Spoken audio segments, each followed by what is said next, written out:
مع كل مذبحة تجد ولا جواب سوى.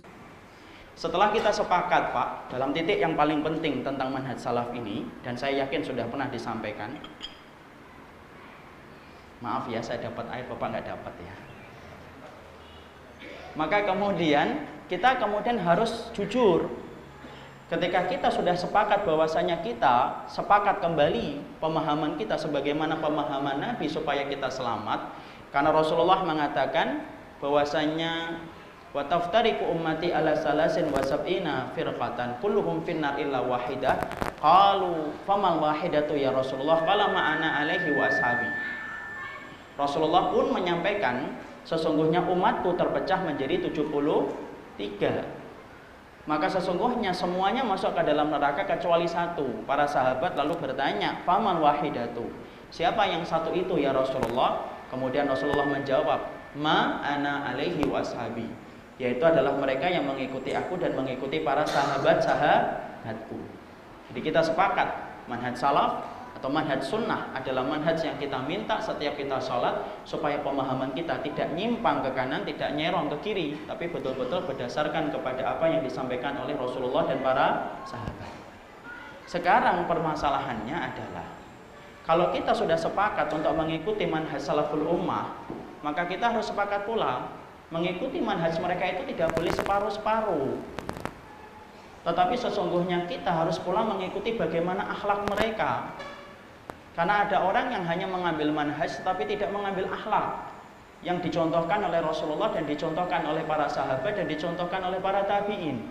Itu berarti membedakan antara manhaj dengan akhlak. Padahal kita tidak bisa bicara tentang manhaj kecuali kita harus membicarakan tentang akhlak mereka. Bapak bicara tentang manhaj, tetapi Bapak tidak mau berbicara tentang akhlak para salaful ummah, maka Bapak sama saja, yaitu adalah membicarakan badan tanpa baju. Pasti ada salah satu yang akan kena aibnya. Ada orang yang berakhlak salaf tapi tidak bermanhaj salaf, pasti aib.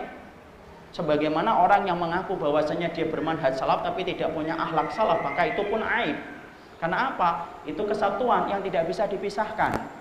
Layaknya suami istri yang saling setia, mereka saling membutuhkan, tidak bisa dipisahkan. Sebagaimana baju dengan badan kita, kita ini satu kesatuan dengan baju. Kita tidak akan keluar dari kamar mandi setelah kita yakin kita memiliki baju. Maka sama, jangan tolong, jangan dibedakan antara manhaj salaf dengan akhlak salaf. Karena sesungguhnya dua perkara itu tidak mampu dipisahkan dalam kehidupan kita beribadah kepada Allah. Karena Masya Allah, para salaf itu adalah orang yang senantiasa betul-betul memperhatikan akhlak. Tidak ada kaum yang paling banyak memperhatikan akhlak kecuali adalah para salaful ummah. Bahkan Nabi saja, Masya Allah, Nabi bukan hanya mengaku sunnah loh. Nabi itu pemilik sunnah. Adalah orang yang paling baik akhlaknya dan paling mulia di dalam tutur katanya dan perbuatannya. Kalau kita sudah bicara Nabi, Pak, kita sepakat, Pak, Nabi itu adalah pemilik sunnah. Nabi sebagai pemilik sunnah, Masya Allah, perhatikan bagaimana sikap beliau ketika beliau menyikapi para sahabat dan ketika beliau berakhlak dengan para sahabat. Tidak ada orang yang paling baik akhlaknya di atas muka bumi ini kecuali adalah Rasulullah. Sampai Allah memuji Rasulullah sebagai orang yang memiliki akhlak yang mulia. Wa innaka la'ala khuluqin azim. Allah yang memujinya, Pak. Kalau yang memuji tetangga itu masih relatif. Kalau yang memuji anak relatif. Karena kadang-kadang kita muji fulan baik, tapi belum tentu tetangganya bilang baik. Kalau kita memuji seorang laki-laki, Masya Allah laki-laki baik, belum tentu istrinya setuju. Biasa jadi istrinya Anda di rumah Anda kayak gitu, beda kan? Karena pujian manusia itu relatif. Tapi kalau pujian datang dari Allah itu kan mutlak, bukan relatif. Dan Allah mensifati wa innaka la'ala khuluqin azim. Sesungguhnya Rasulullah itu merupakan akhlaknya itu adalah akhlak yang paling agung. Disinilah kita paham kehidupan antara manhaj dengan akhlak itu tidak bisa dipisahkan. Ada orang yang mereka menepuk dada, saya bermanhaj salaf tapi tidak memiliki akhlak, maka kemudian rusak. Apa yang dia sampaikan menjadi rusak. Kenapa? Karena dia tidak memiliki akhlak. Sebagaimana ada orang yang berakhlak tetapi tidak memiliki manhaj salaf. Contohnya apa? Kelompok-kelompok sesat itu kadang-kadang mereka mengandalkan akhlak, tapi manhaj mereka tidak benar, salah. Dua kesatuan yang tidak bisa dipisahkan sebagaimana baju dengan badan, saling melengkapi dan tidak akan pernah berpisah. Inilah yang menjadikan kita paham betul, Masya Allah, tidak ada generasi yang paling memperhatikan tentang kehidupan akhlak kecuali adalah para salaful ummah. Makanya Masya Allah sampai Nabi pun menjelaskan tentang banyak keutamaan akhlak. Nanti kita bicarakan satu persatu. Tapi mari kita merujuk dulu kepada pendapat para sahabat dan para tabi'in ketika mereka menjelaskan tentang akhlaknya para sahabat dan akhlaknya Nabi. Mari kita ambil contoh Abdullah bin Mubarak. Abdullah bin Mubarak adalah orang yang begitu solih. Orang yang paling mirip dengan kehidupan para sahabat itu adalah Abdullah bin Mubarak, Pak. Putranya Mubarak, mantan budak yang bekerja kepada seorang qadhi yang betul-betul alim ketika menjaga perutnya, sampai lahir anak yang solih yang bernama Abdullah bin Mubarak. Abdullah bin Mubarak, perhatikan bagaimana kehidupan beliau ketika beliau menyebutkan pentingnya akhlak. Sampai beliau itu mengatakan, kuntu ta'alamtul ilma isyrina sanatan wa ta'alamtul adab salasina sanatan. Saya adalah orang yang belajar tentang ilmu berkaitan tentang hadis, riwayat, jarh, ta'dil semuanya. Maka sesungguhnya saya itu belajar ilmu 20 tahun. Wa kuntu ta'alamtul adab, dan sesungguhnya saya tentang belajar adab dan belajar akhlak salasina sanatan, saya belajarnya 30 tahun. Porsi waktu yang diberikan oleh Abdullah bin Mubarak untuk belajar akhlak itu jauh lebih panjang daripada porsi waktu yang diberikan oleh beliau ketika belajar ilmu dan manhaj. Kenapa? Karena mau menunjukkan betapa besarnya kehidupan akhlak yang diyakini oleh para salaful ummah. Salaful ummah yakin nih, kalau sudah mendapatkan sunnah, tidak ada perhiasan yang paling indah untuk menyelimuti kehidupan sunnah ketika kita ambil dari Nabi kecuali kehidupan akhlak. Makanya sampai Abdullah bin Mubarak, Masya Allah, 30 tahun Pak belajar akhlak. Jatuh bangun bagaimana beliau itu mengamalkan akhlak. Padahal ketika beliau belajar tentang ilmu, Masya Allah sesungguhnya para salaf, Abdullah bin Mubarak ketika belajar tentang ilmu, maka beliau belajarnya adalah 20 tahun. Mungkin maju ke depan.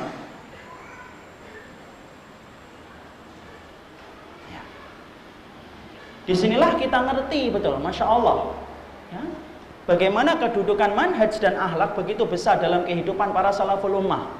Sehingga mereka betul-betul luar biasa di dalam kehidupan akhlak mereka, karena mereka ngerti sesungguhnya ruh dalam kehidupan manhaj itu adalah akhlak yang mulia.